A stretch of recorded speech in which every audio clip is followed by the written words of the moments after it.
I am very honored and privileged to be here today. First, I want to apologize for not speaking French. You know, I studied French at school for over 3 years, and in those days I could manage pretty well. But it's 55 years ago. I didn't practice. So I will save you from the experience. Well, you know, in Paris in 1986, when the previous IACPAP Congress were here, my family and I, we stayed at a hotel at Place de la République. Yeah. And the first morning, I practiced my school French to order breakfast. The waitress looked like a question mark. So I repeated my order. She had a smile, she understood and said, breakfast. And then I realized I will stick to English. Now I will speak about Colette from two different angles. First, my personal meetings and our friendship, and then our professional, you could say, companionship. I first met Colette in 1979. It was a IACPAP study group in Sweden preparing for the Dublin Congress in 1982. And we, the Swedes, we were invited to present ongoing research. And you know, Colette was one of the two editors of the book series, The Child in His Family. It was James Anthony, as you heard, in US, and Colette. And they found some of our presentations interesting. So we were asked to write chapters in the next volume of the series. And then it turned out, as you have heard, that IACPAP is a bilingual organization. And it turned out that Colette translated every chapter into French.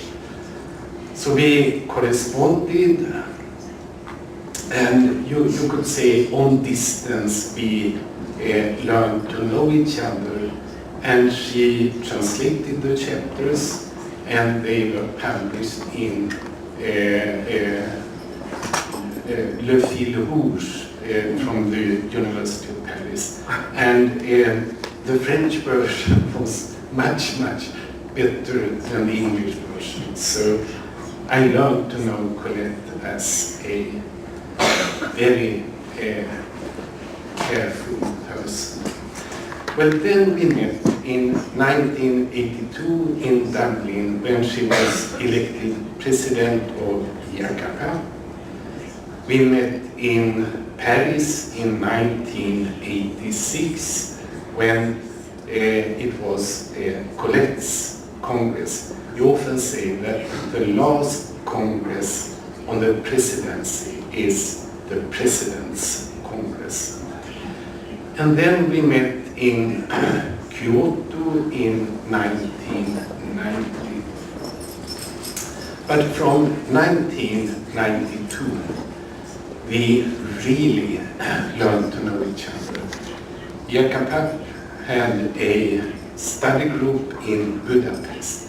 You know, the Iron Curtain had fell down, the Berlin Wall was not there, and IACPAP wanted to meet with child psychiatry from Eastern Europe to give support. And during this week, we had free time.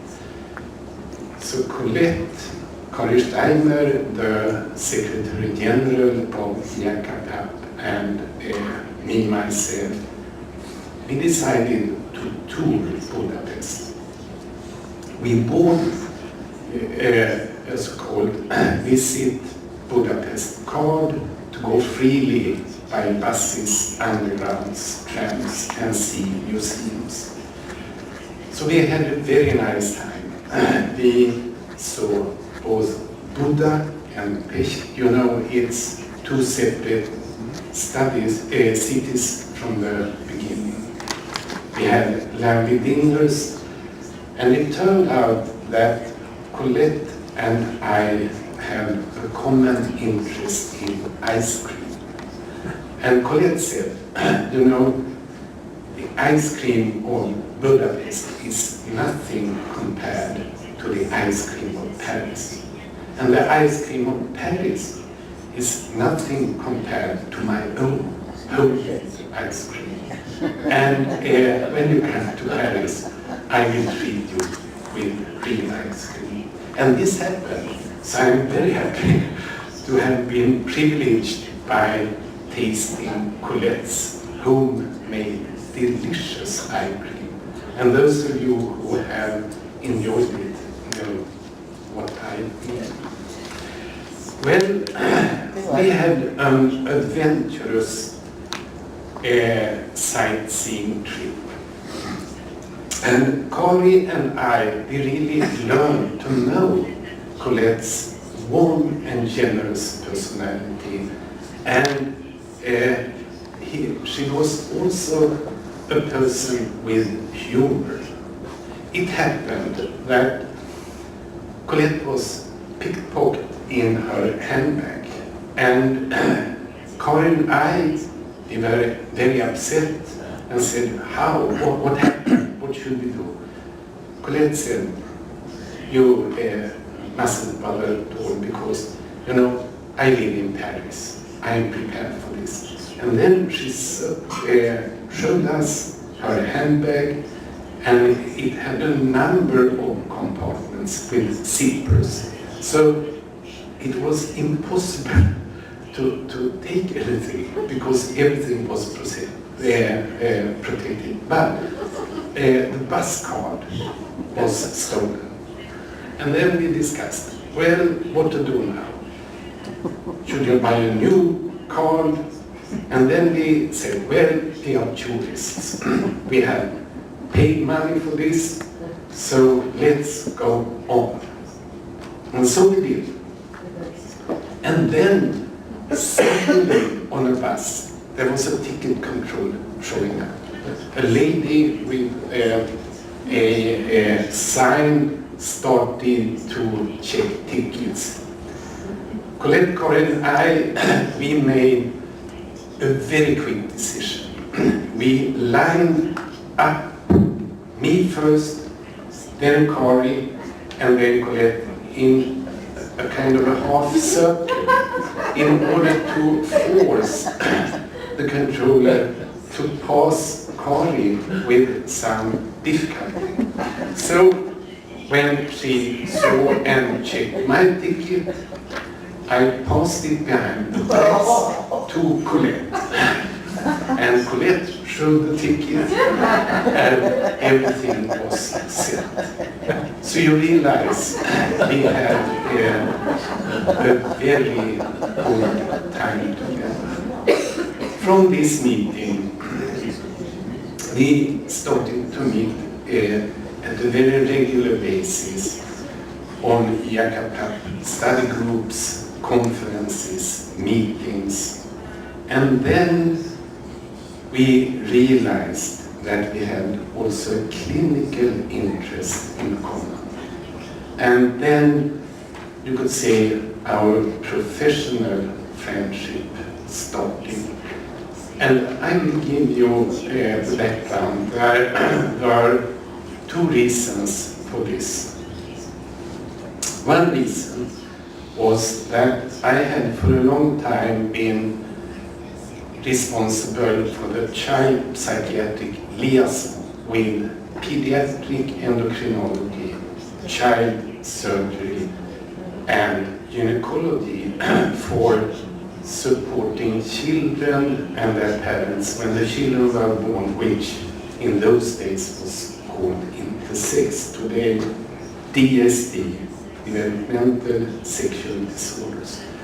And they were two groups. One was girls with you could say, a lack of an enzyme during fetal life, making their genitals becoming masculinized, yes.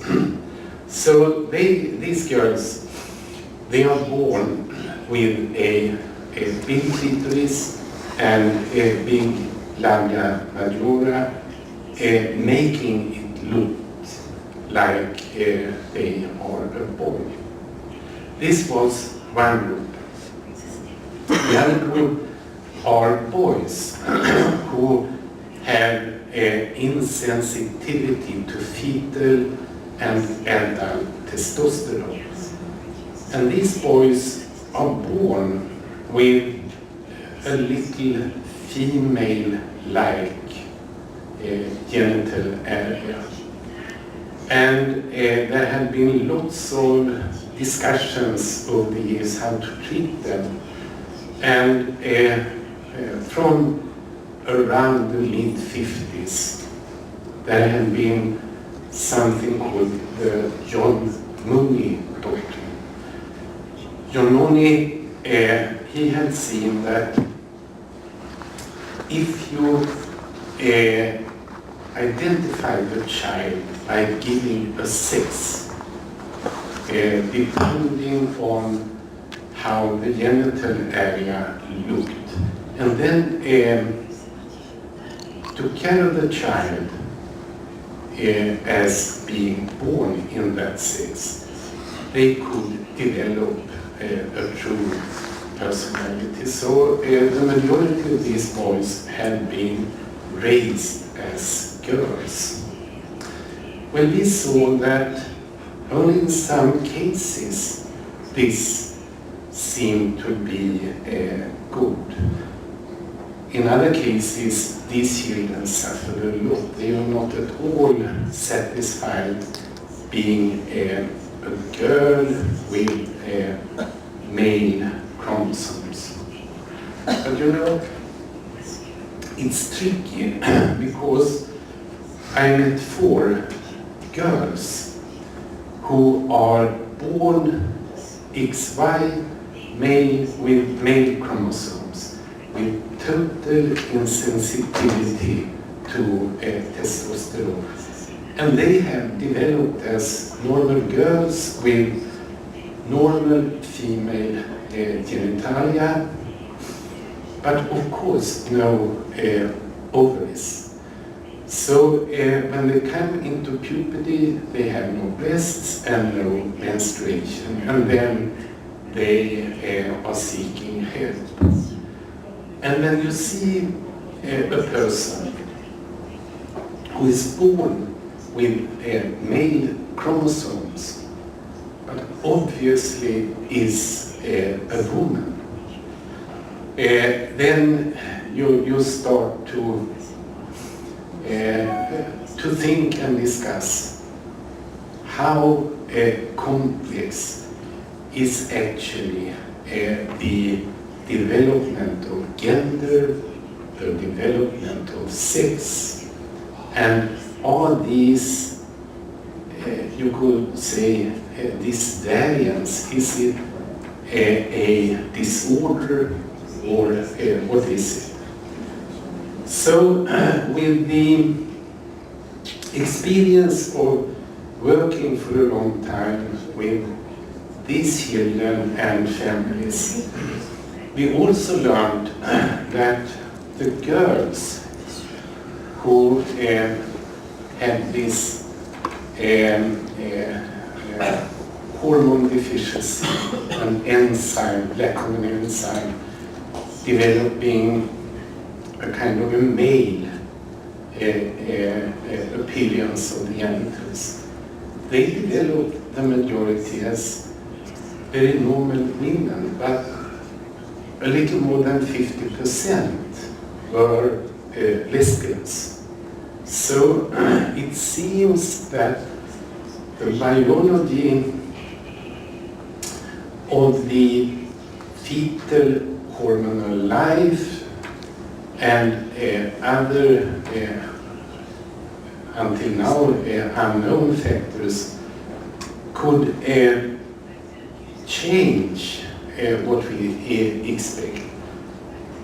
A boy can develop a feeling of being a girl. Well, this was one reason to the professional cooperation I had with Colette.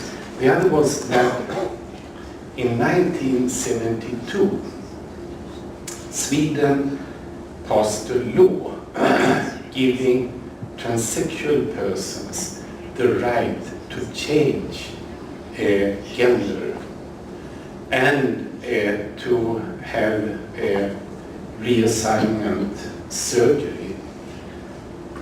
And over the years, the group of transsexuals in Sweden, they were mainly at the age of 25 to 30 when they came for help.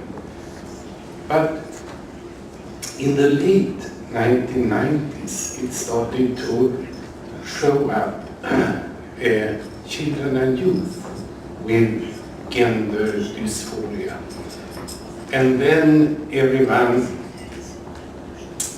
had the idea that as we had worked with similar questions, we should take care of them. So this happened, and then I knew about Colette's early interest in this. And you know, Colette was really a child psychiatric pioneer because she started very, very early. So we discussed, and I had the book Changer de sexe avec amitié, Colette. And I had read some of her early papers. She described a 4-year-old boy which she followed over a number of years. She had interviewed 49 reassigned transsexual persons, and she had summarized her knowledge.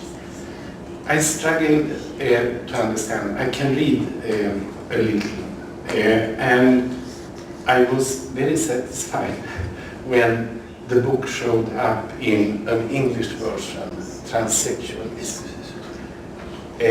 But the discussions with Colette were very, very good for us because we started to develop a clinical protocol, how to meet these children and how to support them. In the beginning, Colette said, well, you should not do anything with hormones and surgery before the age of 18. But gradually, she changed her mind, and the experiences we found when supporting these children made that we over the years reached a very common conclusion. So today our protocol is to give a young person this opportunity. This is a almost 17-year-old boy who I learned to know at this age. He was raised in a family where the mother had a very good friend who was transsexual. And when he already during preschool years presented himself as a girl, the mother in a way supported this. And then they bought over internet illegal hormones of their own. So he started with puberty blocking and later on with estrogens before he came to us. Well, he illustrates what a early respect for the feeling could give. He is now a grown-up woman. He has undergone genital surgery. He looks like a woman. He feels like a woman. Hormonotherapy has given him a normal adolescence as the person he wants to be. He avoided to have a masculine voice. He has not a masculine muscular composition. He has a female, you could say, underskin fat tissue. So he illustrates how we are working now when we meet those children from preschool years. We know that it will change and it will be more definitively clear when puberty starts. So for the small children, we have a ideal wakeful watching. We talk to the family not to do either too much or too little, just wait and see. Don't force the girl or boy to dress in the opposite sex. And then when they are reaching puberty between 11 to 14, it's obvious that when the sexuality starts, they are becoming more and more convinced, I am really born in the wrong body. And then we start to give hormone blockers. And the hormone blockers are actually to do several things. We are buying time to see it, and we are avoiding the secondary sexual development that they are afraid of. The boys are afraid to have a male voice and the lack of breasts. The girls, they want to get rid of the breasts as soon as possible, and they want the male voice. So it's fascinating, the similarities. When they reach the age of around 16, the body is, you could say, mature enough for giving cross-hormonal therapy. And if we, the child and the family, are convinced, we start with cross-hormonal therapy, testosterone for girls to boys and estrogen for boys to girls. And then we can, by Swedish law, allow breast amputation before the age of 16. And then before the age of 18. And then at age 18, they can apply for a new gender as they want to belong. Well, it's very fascinating that some of these boys, being girls, are saying, well, you know, I am a heterosexual woman. I fell in love with boys and men. And then we are discussing very carefully, how do you, you yourself explain that you maybe is homosexual and not transsexual. And it's very interesting to hear how they very clearly can define their sexuality. But it sometimes happens that they come out as homosexuals in their new gender. So a boy to girl says, well, you know, I'm lesbian and I will have a girlfriend. It's very fascinating that, and that may be due to the very open-minded culture in the Nordic countries. These young people have sexual contact with their mates.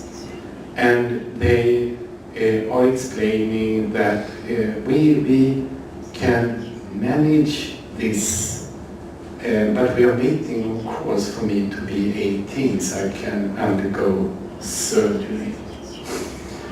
So it has been very fascinating, and Colette really was a pioneer in this area, and it's thanks to her that we could develop a clinical protocol that seems to be a very good protocol. A similar protocol developed in Holland. There is another group in Holland with the psychologist Peggy Cohen-Ketenis, who also worked together with Colette. So I'm very thankful to her. We were very good personal friends, and she made lovely ice cream. And we had a very fruitful professional cooperation.